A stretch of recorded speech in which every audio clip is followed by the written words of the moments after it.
It's no coincidence that the Bible so often uses the language of law, courts, witnesses, covenants, and decrees.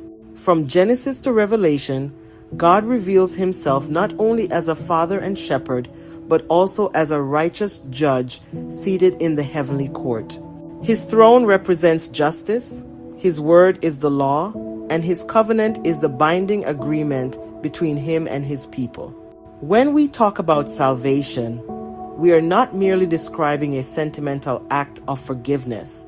We are standing in the middle of a divine courtroom. Every word, every sin, every accusation, and every justification carries legal weight in the spiritual realm. This is why Scripture speaks of records, charges, witnesses, testimonies, and verdicts. The entire redemptive plan operates within a legal framework because God's nature is righteous.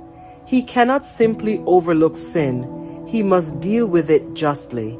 His love does not cancel his justice, it fulfills it. Imagine a courtroom scene in heaven. The judge sits upon his throne.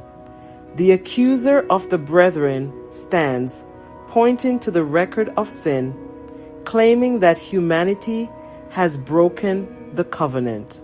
The law, pure and holy, bears witness against us. Every transgression is written, each one demanding a penalty. Then Christ, our advocate and mediator, steps forward. He does not argue that we are innocent.